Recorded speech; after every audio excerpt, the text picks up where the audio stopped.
So my name is Camille. I'm Living Lakes National Lake Blitz Program Manager, and I'm calling in from beautiful Trail, BC.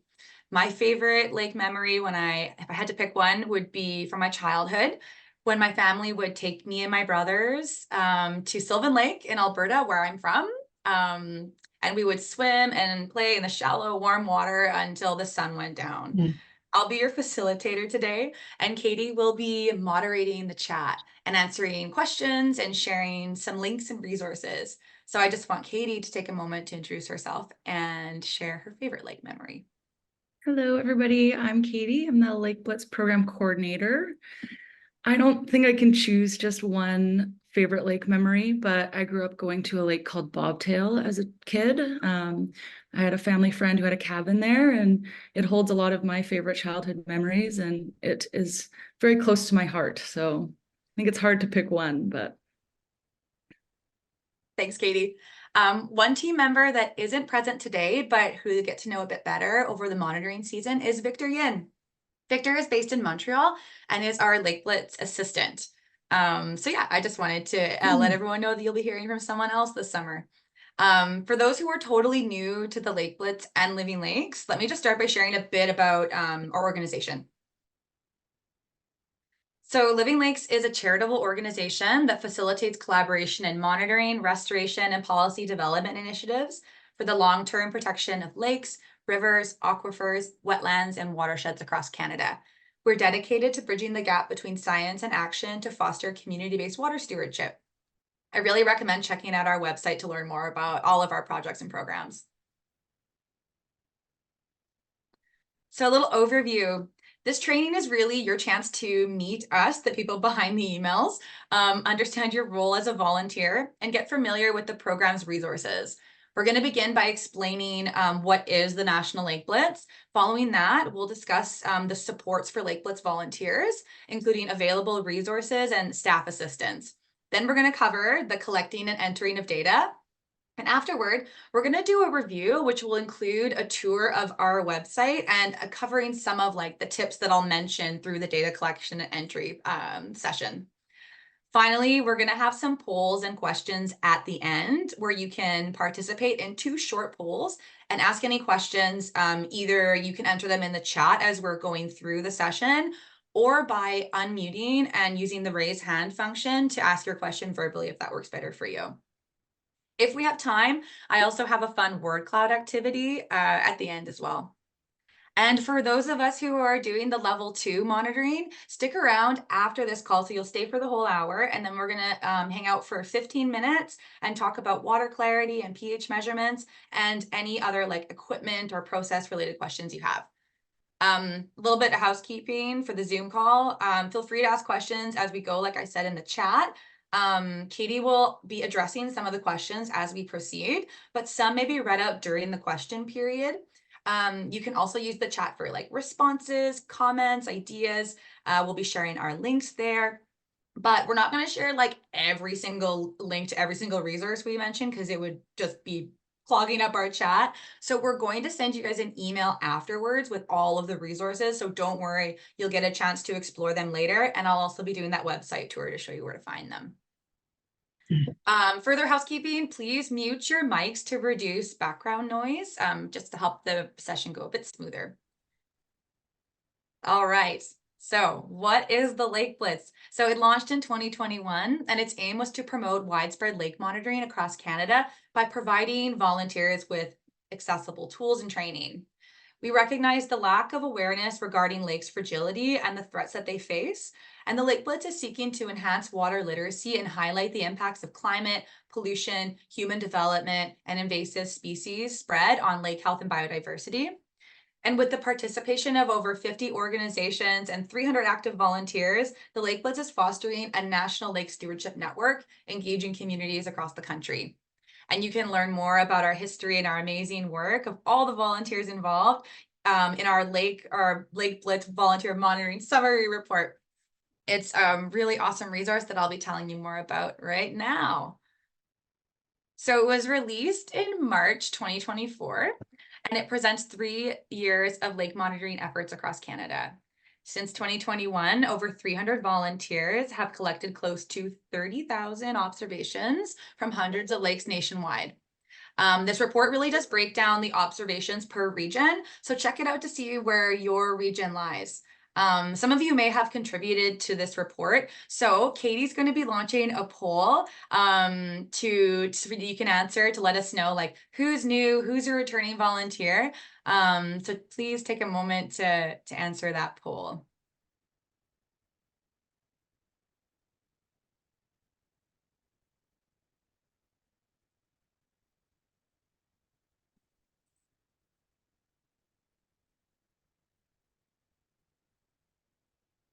All right, so while everyone's answering that, I'm going to show some of the numbers that we have per province and territory. So these numbers are from 2023. We saw an amazing effort by volunteers. Every year, our reach and the observations that volunteers are bringing in have increased. So here are some of our highest numbers that we've seen.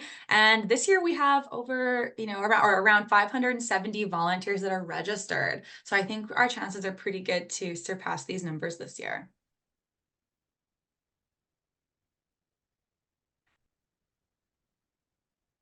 All right, so thanks everyone for participating in the poll. I can't see it going, but assuming it's working well for everybody. Perfect. Yeah, these polls are really helpful for us. It's our way of like checking in with everybody and knowing who we're reaching, so we appreciate that. So what are we monitoring for? When it comes to impacts on lakes, the impacts that we're most concerned about are rising water temperatures that are decreasing oxygen levels for aquatic life, invasive species spread that push out native species, algal blooms driven by excessive nutrients and land use impacts that also decrease oxygen levels and can be toxic to humans and animals. These impacts, they can really result in significant biodiversity loss in lake ecosystems. Lakes, they're really crucial habitats for endangered species. They represent a small portion of the Earth's surface, but host 25% of its biodiversity. Increasing threats from nutrient overload, also known as eutrophication, and invasive species, exacerbated by human activities on land and in water, as well as Canada's accelerated warming, can really heighten pressure on these valued landscapes and at-risk species. We really love our lakes. We want to see them thrive. And to do that, we need to build awareness and inspire action through monitoring. So that's why we're here. Okay, so getting into the different resources, how do we support our volunteers? So as a volunteer, you're going to receive a free Lake Blitz kit containing a thermometer, data cards, field guides, and a pencil. So here's a little note about the mail outs. So if you have yet to receive your kit after getting that kit, your kit's been sent email, please reach out to us, especially if it's been like 3 weeks or a month, because it might be lost in the mail and we can get you another kit ASAP. However, if you have yet to receive that kit sent email, but you did register, you likely just need to double check that you've confirmed that you're ready to get your kit. We put this extra step in because sometimes we send out kits and then people don't monitor. We just want to make sure people are ready to get their kit and they're ready to get started. So reach out if you think you're in either of these groups and we can help you. So getting into the kit. So it includes an alcohol-based thermometer housed in a plastic case. I've got my little demo kit right here. You really want to ensure that the thermometer is accurate before you head out for monitoring. We recommend creating like an ice bath and checking to see if the thermometer reads 0 degrees. If it's off by like 1 to 3 degrees, that's fine. You just need to keep that in mind when taking temperature readings. So you just need to adjust your numbers. We have a helpful resource that we'll be sharing in the follow-up email that you can follow online. And now the field guide. So the field guide is included for those who requested it. We do have print versions. It's also online. It's available in French and English. So yeah, you can download it and save it to your phone for quick reference if you didn't get a print guide. If you want to, actually during this training session, you can pull up the guide and use it to follow along if that's how you learn, or use the one in your kit. So Katie, I'll invite you to share the field guide link in the chat for those who want to go that route.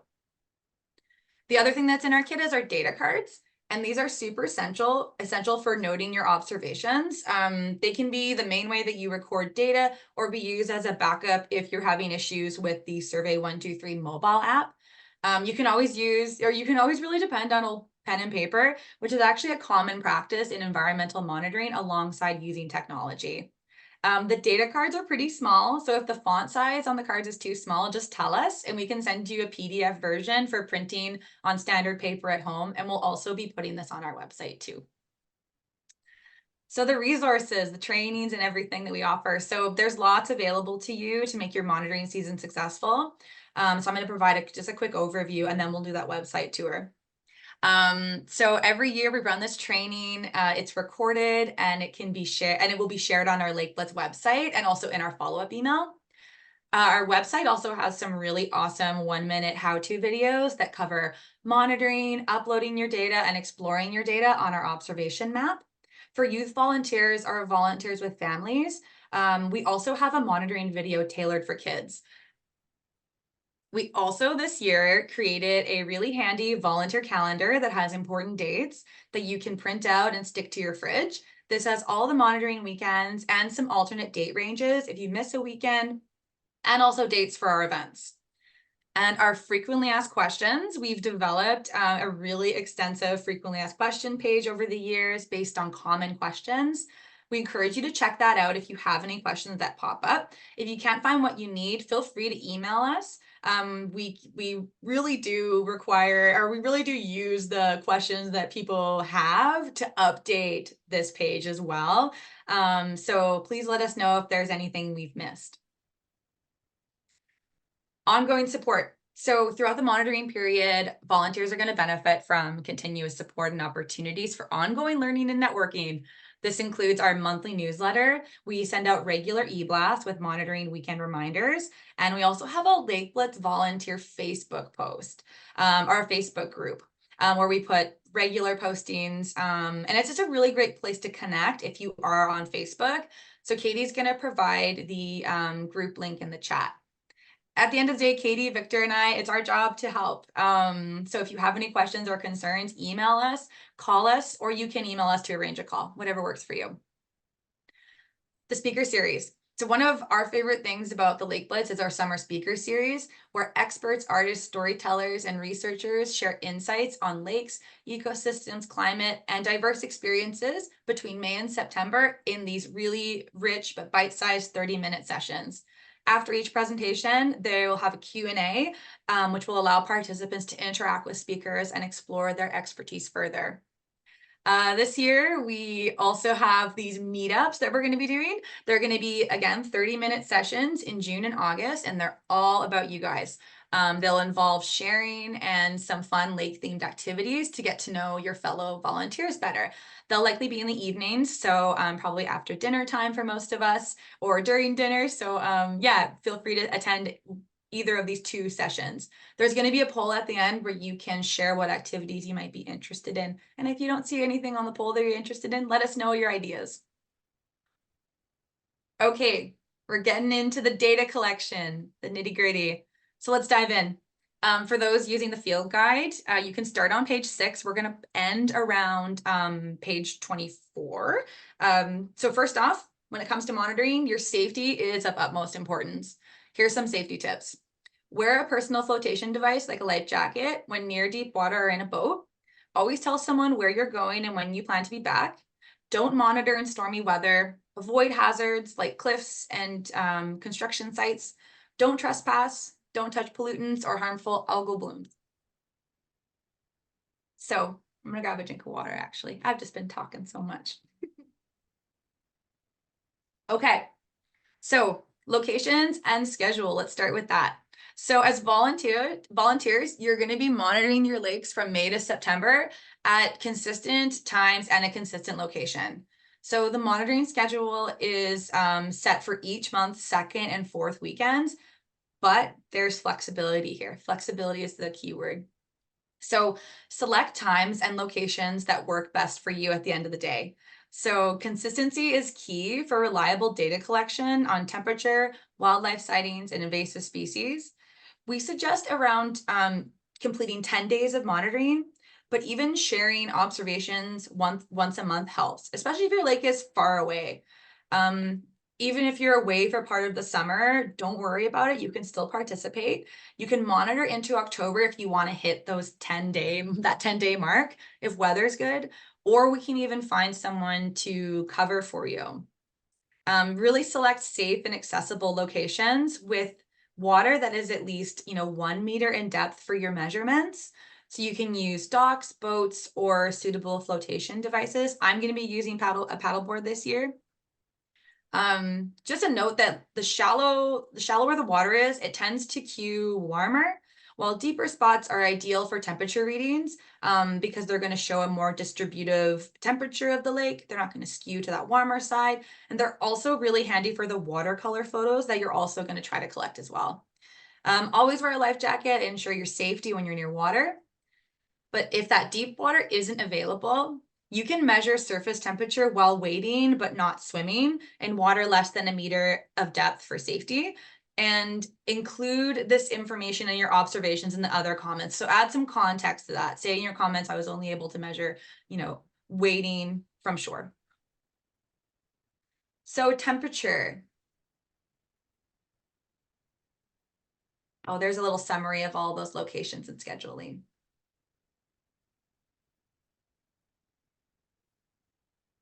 Perfect. Okay, digging into temperature.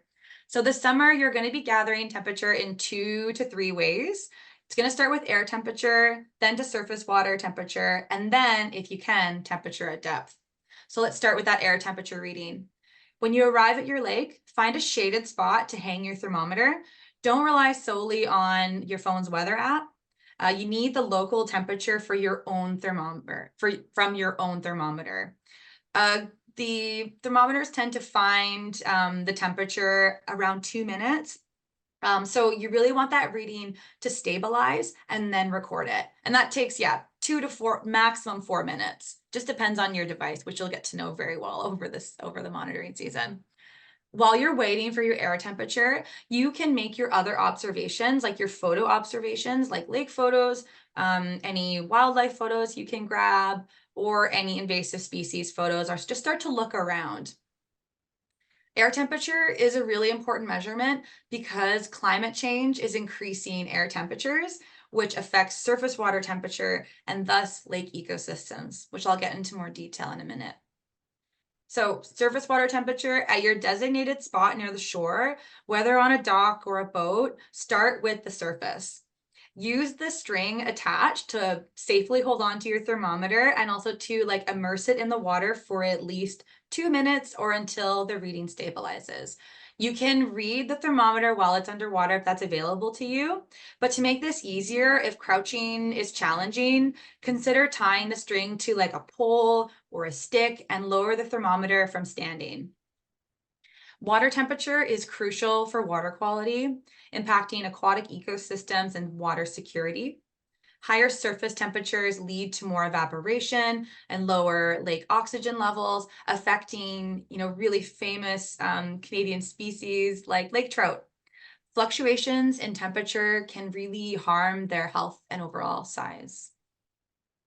Below surface temperature. So this extra measurement is optional, but it offers insights into how surface temperature impacts deeper water layers. So you're going to lower the thermometer at least 75 centimeters into the water. We recommend pre-marking lengths in 25 centimeters or less increments on this really long string that you have to just estimate that depth really quickly. Some of you, we may have sent a tape measure or two, but we chose not to restock these due to many volunteers using this pre-marking method at home and just using tape measures they had. Recording the depth of your measurement as well as the temperature reading is essential for understanding and adding context to that temperature measurement. So you're going to do the same thing, hold the thermometer under the water for 2 to 4 minutes, and then record the temperature immediately after bringing it up, as air temperature can quickly alter it. You can kind of think as if you were fishing for a reading, just bring it up really quick and take that, and then take your depth measurement. We also recommend adding a weight to the thermometer. Those washers, really heavy gauge washers you can get from the hardware store are really awesome because some lakes or most lakes can have like a current. So you might find that the thermometer is sort of like going with the current. So that weight can really make it easier to get an accurate reading. The depth the depth measurement was chosen to observe consistent temperatures or distinct differences, indicating stratification within the layers. So lake stratification is the layering of water into warmer, less dense surface layers and cooler, denser bottom layers. It's crucial for regulating oxygen levels, nutrient distribution, and habitat suitability for aquatic life. Disruption can lead to reduced oxygen, harmful algal blooms, and ecosystem imbalances. So photos. So you can use your smartphones, or if you have a camera you want to use, to take pictures of shoreline changes and watercolor changes, wildlife, invasive species, and environmental issues like pollution or algal blooms. These images provide valuable data for analyzing environmental changes and informing conservation efforts, potentially. So the shoreline changes. So these pictures taken from the shore capture the habitat and also the surrounding land use. The photos that we have here were actually taken by a volunteer over the season at Walloper Lake. This is a classic example of how the lake shoreline is changing in the habitat that's available. So the aim is to also have consistency. You can see how consistent these photos are to highlight any changes over time. At the beginning and at the end of the monitoring season, you're going to take these photos and also as needed to document significant changes like lake level fluctuations, big seasonal variations, those sorts of things. You're going to take 3 photos, like I said, left, right, and across the lake. This method helps provide a comprehensive view of the habitat. And we limit these throughout the season just to manage storage on our database because photos do take up quite a bit of storage. And we only really want to see how the lake is changing. So the vast majority of lake biodiversity depends on shorelines during one or all life stages. Shorelines are where terrestrial and aquatic ecosystems meet, providing a diversity of species with food, habitat, and a safe space to rear young. Riparian vegetation provides nutrients for the lake also and can provide shade and cover for aquatic species. So watercolor, these photos can help track changes in water nutrients by assessing its color. It's inspired by the Eye on Water program, which is a citizen science initiative that globally monitors watercolor changes using smartphones. To capture an effective watercolor photo, you're going to angle your phone downward at about 45 degrees in an area of water that is not like reflecting direct sunlight. The best time for collection is between 10 a.m. and 2 p.m., which is a time frame that is ideal for collecting all of your data. So if that works for you, then definitely choose that time to collect everything. But if the evening works better, go for it. But you just might run into some challenges with some sunlight reflection. You can also, if you run into those challenges, you could utilize the shade of a dock or a boat to avoid glare and ensure the bottom of the lake also that it isn't visible because this can obscure the watercolor. If you're concerned about taking your phone near water, you can definitely avoid this data collection measurement, although we would encourage everyone to collect all of the data. Or you can consider one of those waterproof phone cases that are see-through that can act as a watertight container equipped with a string for easy access or easy carrying. Some of them even have a little bit of flotation capability too. The color of the water is affected by 3 main things: dissolved organic matter, sediment in the water, and how much life is present in the water, like chlorophyll and things like that. These factors tell us a lot about the quality of the habitat. So one quick note here, when you're submitting your photos in the forum, some people were getting this error code that said photos are invalid. This just simply means that you tried to add too many photos in each section. So just note the max photo note on the data form.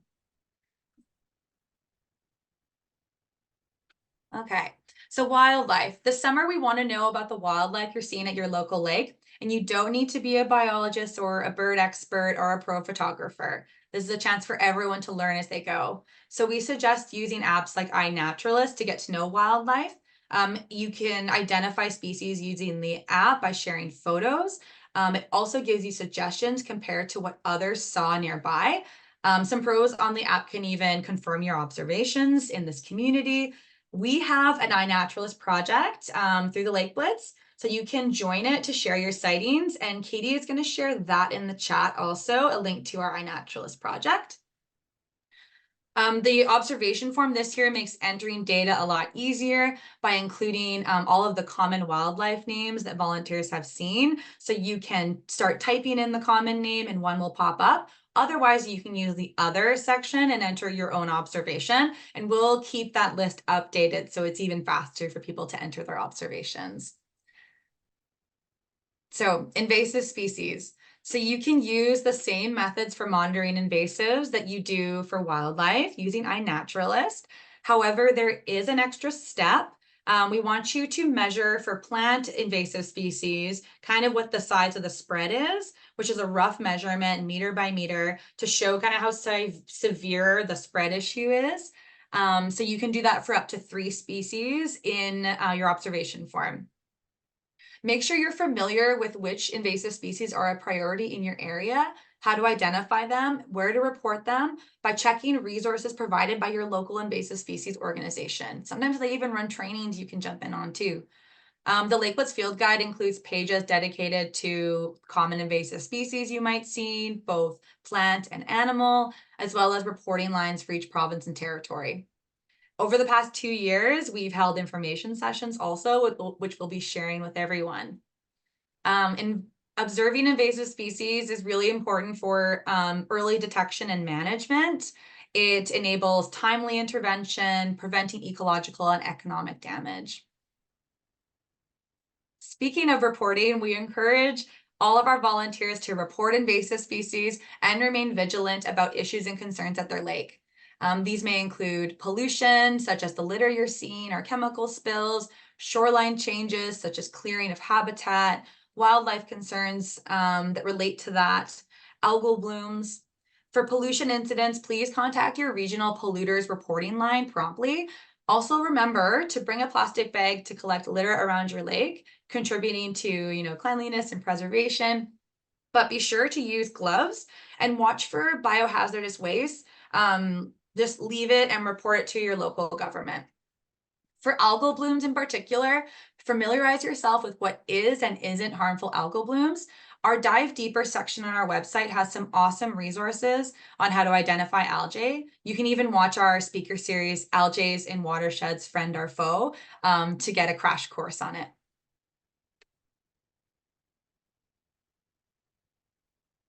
Okay, perfect. So data entry. So really quickly, the data entry is pretty simple. So we offer several options to ensure smooth data entry for everyone, regardless of your technical skills.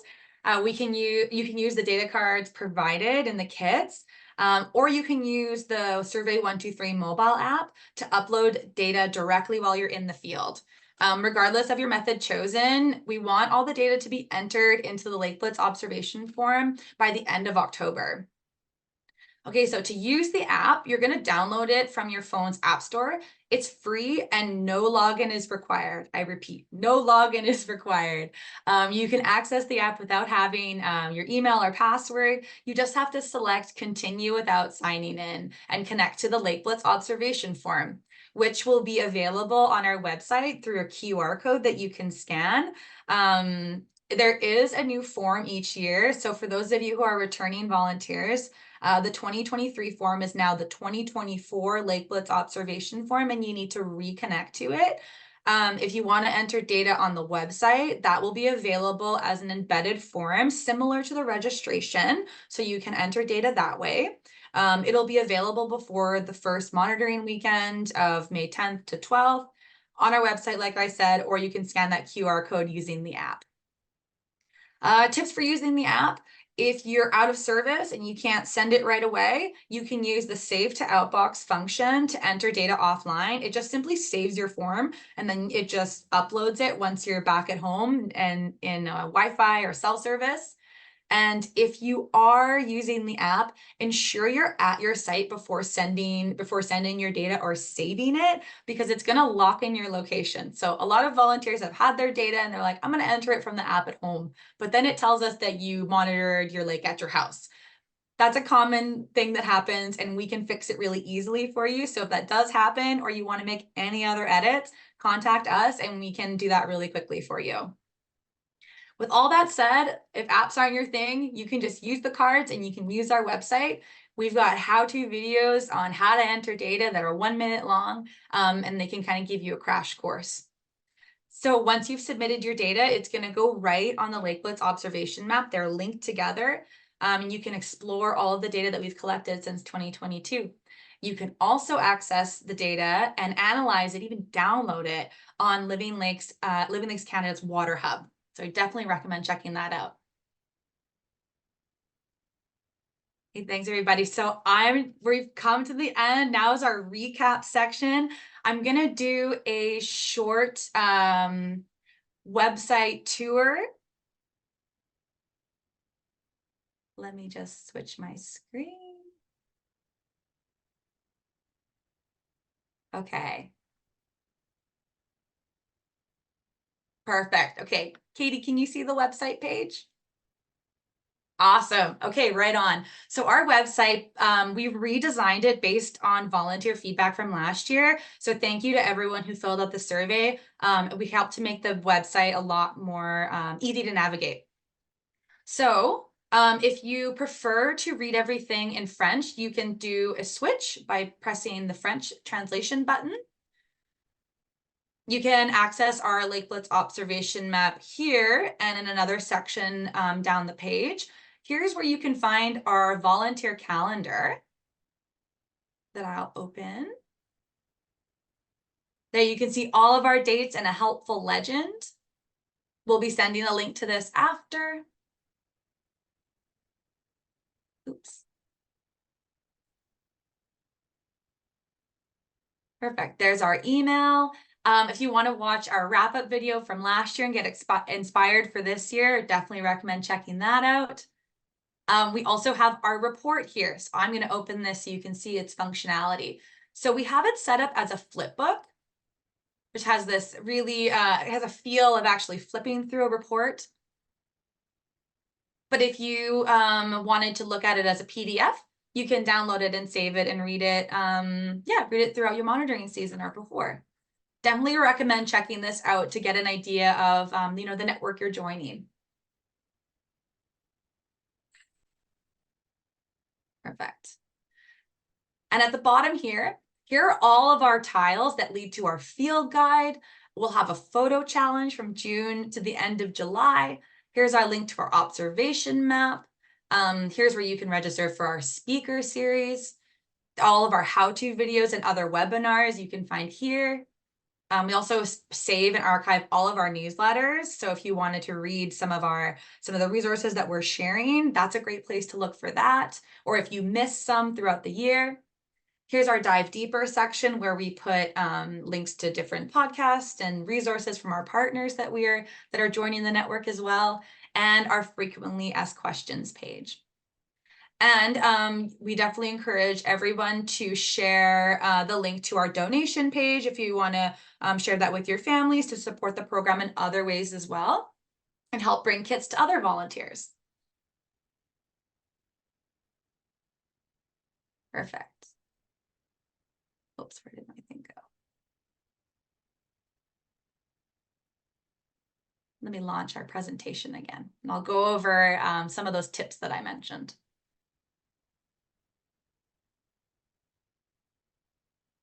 Okay, fantastic.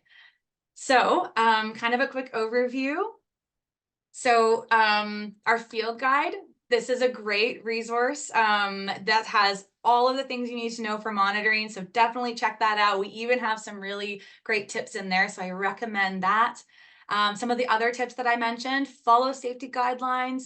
Definitely read that page in our field guide to go over what that looks like. Stick to consistent days, times, and locations to the best of your ability and your availability. Check your thermometer's accuracy in an ice bath. Remember, we'll be sending that link afterwards. You can start your monitoring with your air temperature just to streamline the process and do some of your other observations while you're waiting for it to pick its temperature. You can mark out depths on your thermometers stringed if you want to do that temperature at depth measurement.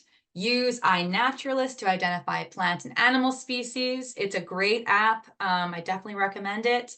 Get to know different algae types and use your data cards to back up your observations.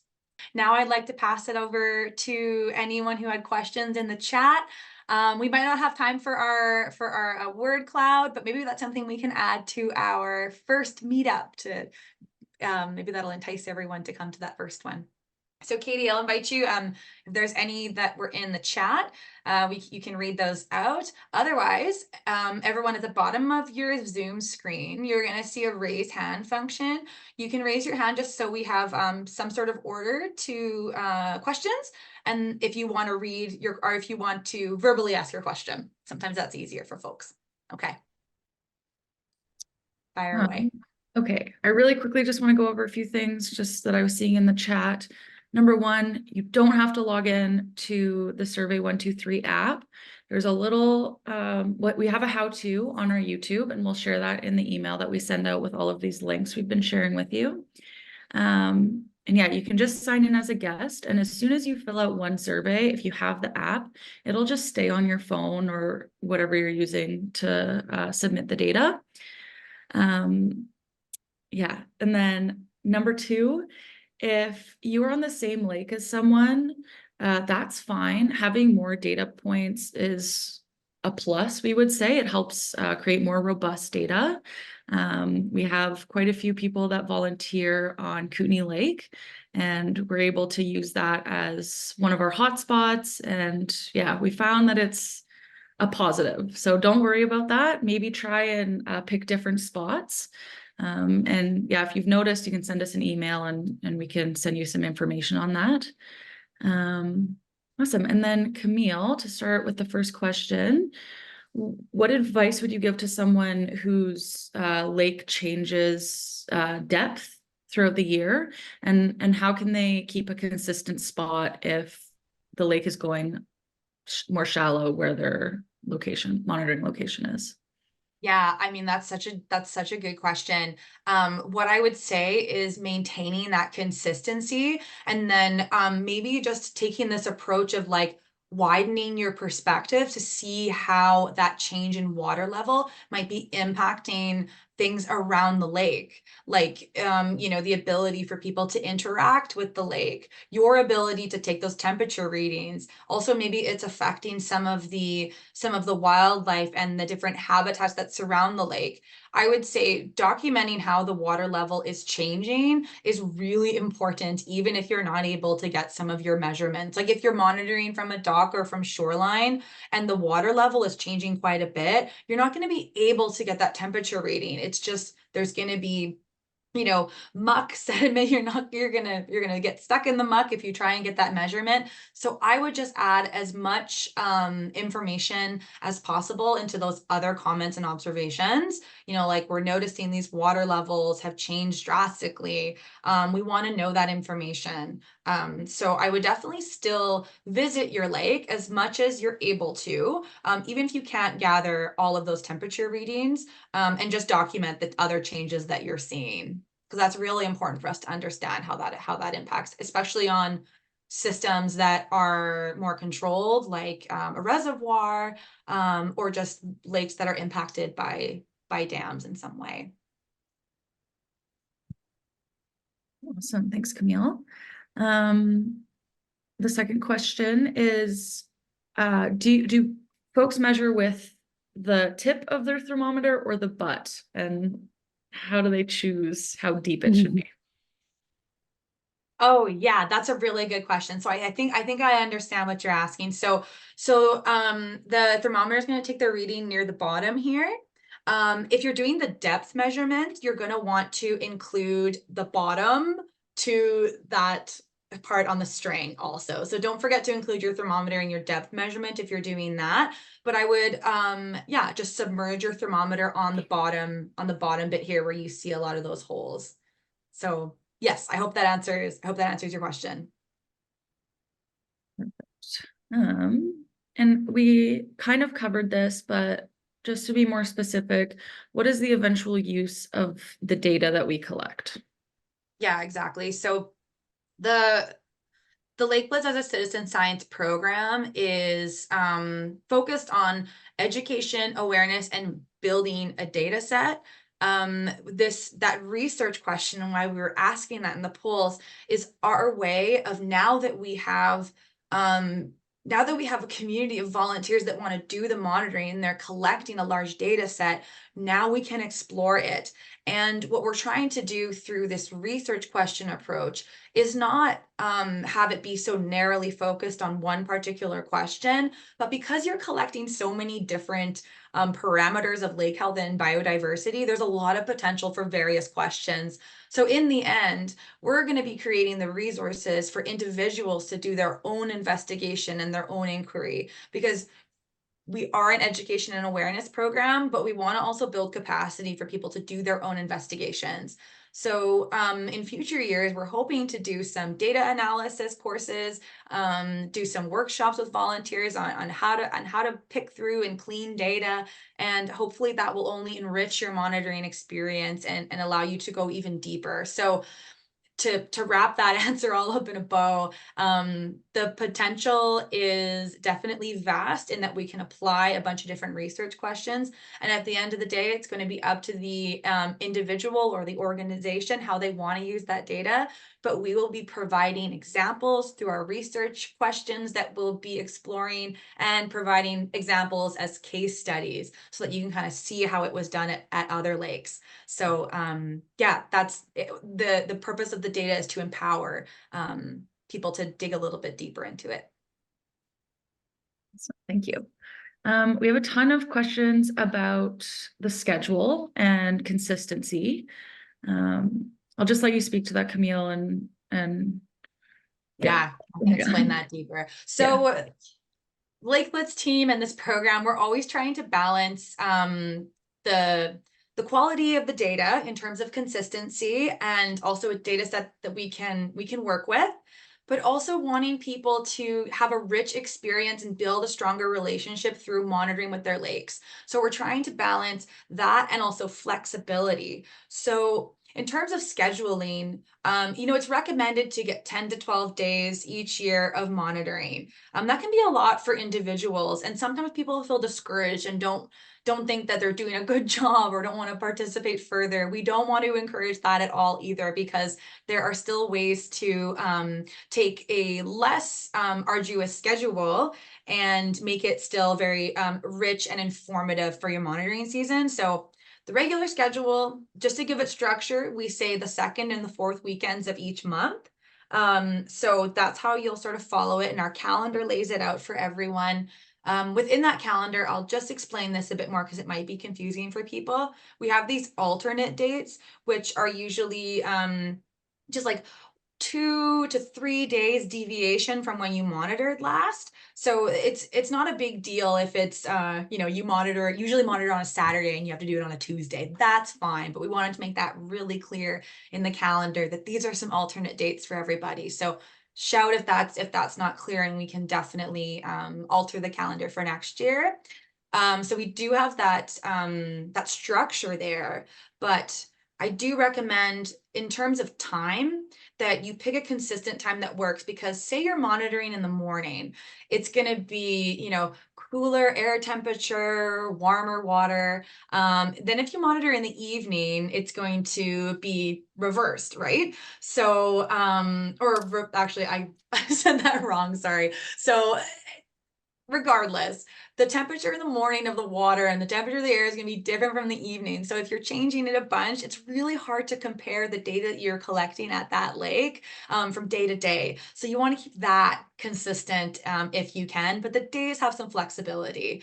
The yeah, the Also the frequency, we've got some flexibility in that if you can only monitor, once a month, please feel free to.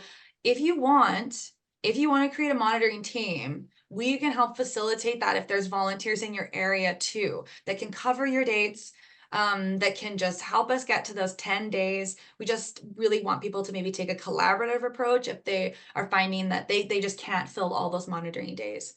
And I'll on the last point here, you can also monitor into October if you miss some dates, like you go on holidays, or your lake is still frozen in May, because Canada is so different in when things are ice free. So just yeah, keep note of that. Awesome, thank you. Pictures. How often do people need to be taking photos of the shorelines and the watercolor? Yeah, great question. So we recommend taking one at the start, taking that left, right, across, and then taking one later in the season, as like, things start to leaf out. Maybe there's a big shoreline change, like that water level question that we had. You want to document that. So at the very least, take one at the beginning of your monitoring season and somewhere near the end. Or if you notice any big changes on the shoreline, like say a development went in, like you want to document that. So but that can also go in our issues and concerns. So the lake photos are the ones that we can keep minimal, and wildlife as well, we've kept those a bit minimal. I think we've got like a max of maybe like 4 or 5. I can't quite remember off the top of my head, but it does say on our observation form. But yeah, just and include for the photos. So we do limit them, and include them if you can capture them, and only submit your best photos too, that we can, not that it has to be like a professional photo, but just if we can make out like the wildlife or the invasive species that you're taking the photo of, submit those. Those are definitely that's what we recommend, just so we can see what you're trying to show evidence that you found of.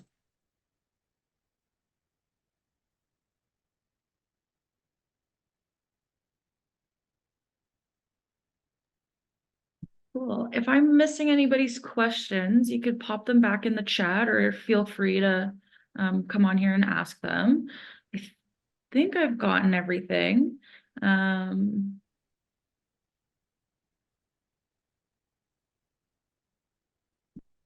Sorry, John, I Okay. don't understand your question. We're gonna send everybody the links.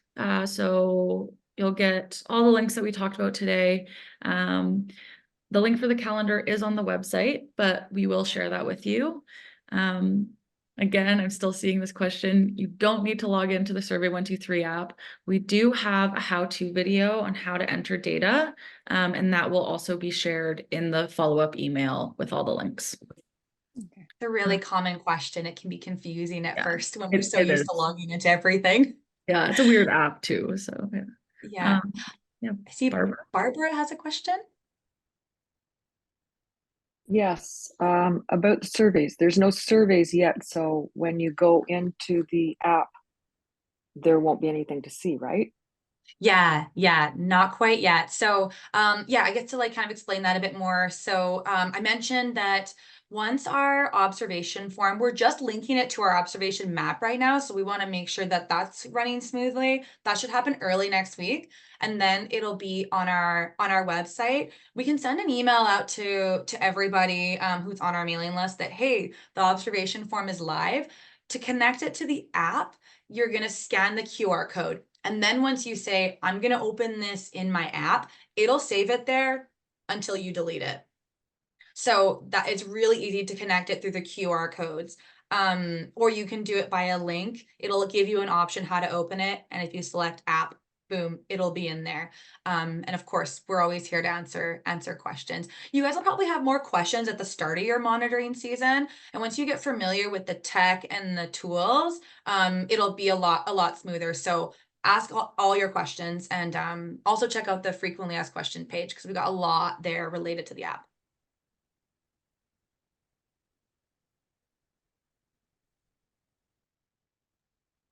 I have one more question. Yeah, go for it. It also said sign in, no, not sign in, your location. So that's where, like, I'm down the street from the lake, so I should just put when I'm using it, so that when I get down there, it'll pick up from where I am. Yeah, you bet. You want to allow location services. Yeah, exactly. Yeah, that's a great, Okay. thank you for mentioning that, Barbara, because that can be something that sticks people, because you might, if you don't allow location services when you're entering your data on your browser or on your app, then it's the map's not going to work. So you just got to make sure that you select that. And I think we've got maybe some, we can add a frequently asked question to that page if there's not one already on that, because that's definitely a good one. Okay, I will give us maybe like another couple of minutes. Are there any raised hands that I'm not seeing? None's popped up in my window, so okay. All right. Well, wow, look at us. We looks like we got through everything. If we missed anybody, please email us, ask us anything.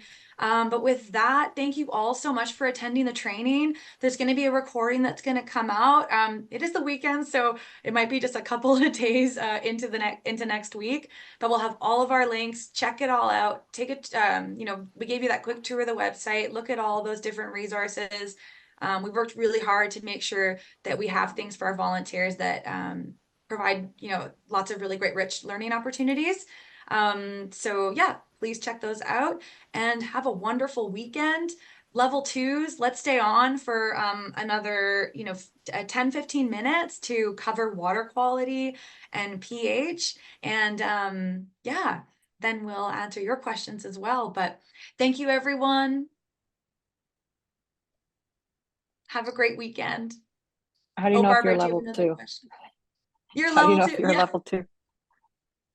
Oh, if you're level, oh, great. So if you're level 2, you've gotten a bunch of emails from me. You have the level 2 kit, which is the dry bag and the SETI disc and the pH meter. So you should have gotten all your equipment. Okay. So yeah, you're good, Barbara. Good question. Okay, but I haven't received anything. So I don't Okay. know. You haven't received your level 1 kit yet? No. Okay. Do you want to, let's take a look at your confirmation and we'll get back to you and send something in the mail. So should I stay on for this one or not? Well, I don't think, did you sign up for the level 2 program? Um, I'm trying to look Oh. through my emails. Yeah, no, Barbara, Oh. you're not part of the level 2, but it looks like, yeah, we haven't sent your kit just because there's the kit confirmation. I'm not sure if you filled that out, but we'll just make note of that and we will send you a kit on Monday. Okay. Yeah, some people just missed it in one of the follow-up emails, but I know there's been lots of emails to get everyone started, so that's all good. And there are no openings for level 2 right now. We only have a limited amount of kits per year, just because of cost and interest. But we had a lot of interest this year, so next year we're going to try and get more level 2 kits. And yeah. Okay. Thank you. Okay, wonderful.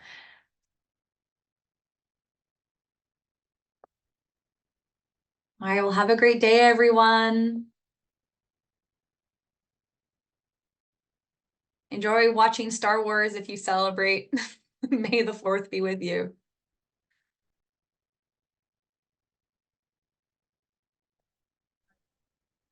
Do you want people to stay muted? This is Bill Wills For the speaking. level 2? No, you can unmute for level 2. I mean, do you want to have us be participating, or do you have a presentation that you want to lay out? I have a really quick presentation, just kind of talking about the parameters. Yeah. Okay. Yeah, but you can unmute if you want. This, yeah, our level 2 is a smaller group, so we can, yeah, be a bit more casual. Okay, so I'm gonna go ahead and start, even though we do still have some of our level 1s. We still also do have some of our level 1s in the training, which is fine. You might get extra information and be interested. So for our level 2, thanks so much for staying on. It's just going to be a quick little training that's just really focused on your questions, but I did send everybody some training videos and some extra information. So this is kind of, you know, like the presentation that I just gave, we're going a little bit more in depth, and we'll show kind of these pages in the field guide that are additional to everything else. So everything that we went through for the level 1s, same thing, counts for level 2 with just these extra bits. So the extra parameters are water clarity and Secchi discs. So the Secchi disc, they're going to measure the water clarity, which indicates how far sunlight is going to penetrate into the lake. Reduced clarity really like hampers sunlight's reach for plant habitat, oxygen, and food. Clear lakes with a Secchi depth of 6 meters or 600 centimeters or more are less prone to algal blooms. Lakes with Secchi readings below 3 meters or 300 centimeters often have higher algae presence, which can, in some cases, lead to fish killing blooms if nutrient levels really increase and oxygen is taken out of the water. For accurate measurements, you're going to perform your Secchi depth readings in deep water between 10 a.m. and 2 p.m. If you remember, that's what I mentioned about the watercolor photos as well. And this is just when like the sunlight's the strongest and there's the least amount of reflection. You can lower the disc into the water on the shaded side of your boat or dock. The dock will have to go out pretty deep to do the Secchi disc reading. So this is why we recommended, you know, a boat or a dock that can go to deep water. But you're going to lower it in that shaded spot until the black and white pattern vanishes from view. That'll be your first depth measurement. You're going to use your tape measure to record that distance. We chose to do it, most people do it in meters, but we chose centimeters to match units for our other monitoring. That was a piece of feedback we got last year, and so that's why you'll see centimeters. If you want to record in meters, just convert it when you enter it into the form. The form also, it's going to do a calculation for you. So as I go through this process, you don't have to do any math. You just have to enter your readings and it'll do it for you. So that's your first reading. You're going to lower it down, wait until it disappears, take that reading, pull the disc up then. This will be your second distance. Pull it up until it reappears, and then take that measurement. So just as you see it, it's got your Secchi disc. If you notice, it has a really handy little like a pulley or a crank system that you can just pull up. And then that will be your Secchi your Secchi depth. So that distance 1 plus distance 2, then divided by 2, that's your depth. So if your disc reaches the lake bottom and remains visible, record bottom and the depth. So you want to add that. You can, like I said, you're going to calculate the average of the 2 measurements and determine the depth. So that's that, you know, distance 1 plus 2 divided by 2. So like I said, the form does it for you. So you just enter it and voila, you have your depth. Now the pH. So lake pH data is vital for lake health. Shifts in acidity or alkalinity can negatively impact nutrient access for aquatic species and can hinder nitrogen and phosphorus availability and increase heavy metal solubility. Fish and other species with specific pH preferences can be affected. The optimum pH for lakes and rivers is on average 7.4. And if the pH goes over 10, this can cause fish to die off. And this is sourced from water rangers. Before monitoring, you're going to want to calibrate your pH meter using the buffer solutions provided in your kit. I believe last year they were a powder solution. I believe this year they might be liquid. So just follow the packet instructions to prepare the buffer solution. And you can turn on the meter by pressing calibrate for the calibration before immersing it in the buffer solution. And Water Rangers has like a how-to video that I recommend watching when you're doing your calibration for the first time. It's very step-by-step. You want to ensure the displayed number through this calibration process is going to match the one that's on the packet because they all have a specific pH. Then you can dip the meter directly into that buffer solution and then make sure that number matches. So with taking the measurement from your lake, you're gonna dip your meter into the lake, or you can use that little sample cup that I provided, rinsing it 3 times before you take your measurement so that nothing else that's inside it will affect the pH measurement of the water. You're gonna wanna take this measurement pretty quickly because pH is going to change a lot with temperature. These meters also give you your temperature reading too, so you could use that for your data collection. Wait until the meter stabilizes before recording it. You should get like a little happy face on it. You can freeze the reading so it doesn't continue to go up and down and up and down by pressing the hold button.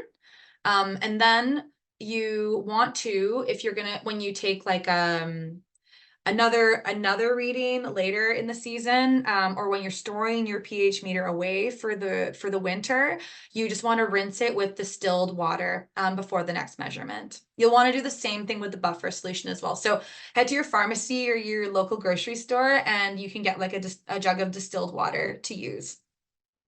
If you have any issues with your instruments, please let us know. We can help you troubleshoot, or we can try and replace any faulty equipment. Okay, I feel like one other thing about buffer solutions that I want to say is you might run out at some point, but you can purchase them on Amazon for very cheap. They're available in that way too. So using your kit for future years. So because you all paid for your kit, it's yours to keep. We really appreciate your contribution to the program. It's definitely very, very helpful for that. And hopefully with some more fundraising efforts, we'll be able to offer it to more volunteers next year. Okay, now it's your turn to ask as many questions as you want about this. And I see that Bill may have had his hand raised. Yeah, Hey, Bill, nice to see I you. just want to comment that about pH, a low pH is also significant. So, because that gets to be more acid. The lower the number, the more acid. Yes, And yes. so, 4 is fairly acid. Mm-hmm. Yeah, exactly. If anyone's not familiar with pH, you can check out the Water Rangers also have like all those resources we put in the information package. Some really great accessible, information on what pH means and kind of what to look for and what to be concerned about. Because if you see a really low pH and it might indicate an issue with the water, or it might mean your instrument is kind of off. So you want to become familiar with your instruments and be aware of those changes. You might be near a mine. Yeah, exactly. Part of the stream monitoring program training that I've done in the past, which is, very related to lakes, is understanding the surrounding land use as well, and having that in the back of your mind as you're taking your measurements. Like Bill said, there could be a mine nearby, or if it's a busier part of the year, there could be pollutants and that sort of thing. So pH is a really important measurement for that. For all of those reasons we mentioned. Also, pH has a correlation to the kind of environment where invasive mussels succeed in colonizing. So it's also a measurement that some mussels monitoring also gathers.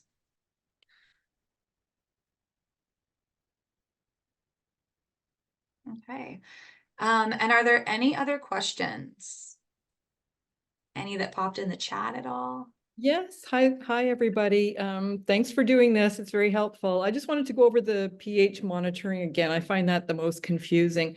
Do I have to calibrate the instrument every time? So every session that I take data? It's ideal to do that. I know it's an extra thing to do. It's a good practice to get into, especially since there's quite a bit of time. Like you've got 2 weeks between each session. But like we said, like if you can only go out to your lake once a month, then that's fine too. If you wanted to take your calibrations down a bit, like that's also it's good to get Setchi disc readings a bit more frequently though. But I would definitely do both, twice a month if you can. But like I said, it is an extra step, but you do get really good at it. If that's any consolation, just by repeating that process. Great. Thank you. You're welcome. Hope that answered your question.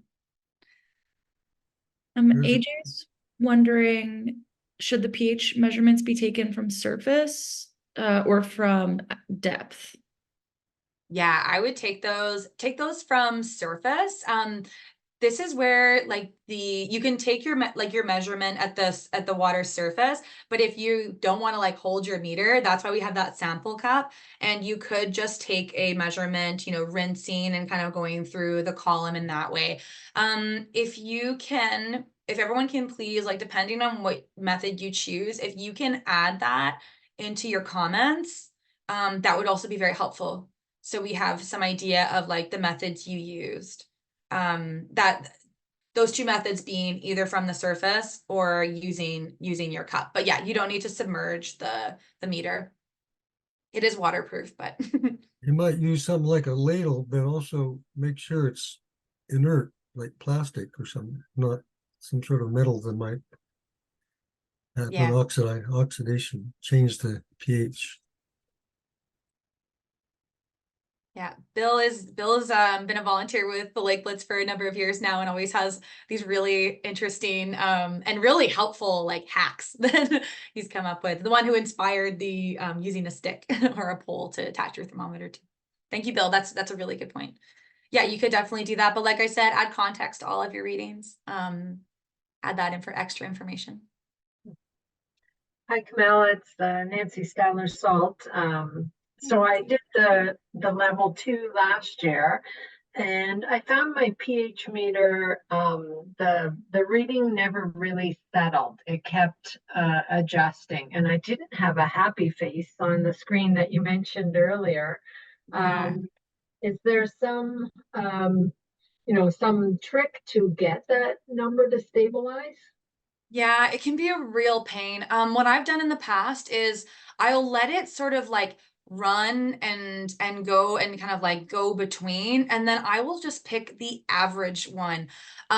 You want to make sure that you've at least allowed it to kind of like go through like it's not jumping a ton, but if it's sort of deviating just a few decimals, then I think that's fine to just record what measurement you're seeing most often. But you just want to be careful that it's not jumping too much because pH changes, even just a little bit, can be substantial.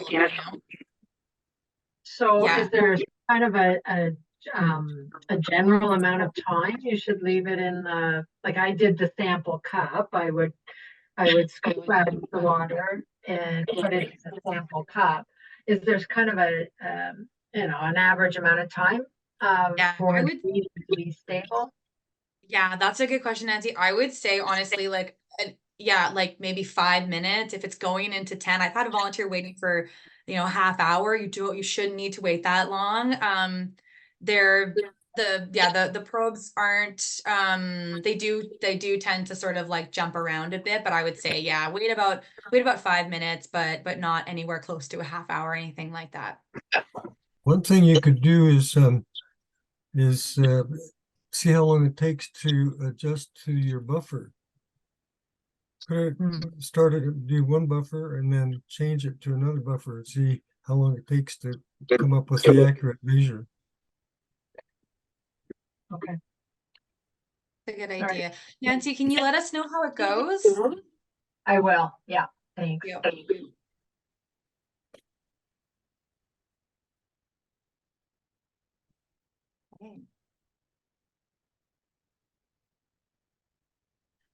All right, everyone. So, if you're like me, questions come later once I start to play around with my equipment. So, feel free to reach out if you're having any issues with your equipment or want to talk on the phone to work through any problems. You can book a call with us or just give us a call during our office hours. And yeah, we can try and troubleshoot anything as you actually get out there and start to get to know your equipment. And like I said, if it seems really off and you've tried calibrations and it's not working, then please let us know. And we can try and replace any equipment if it's being faulty in a way that's impeding your monitoring.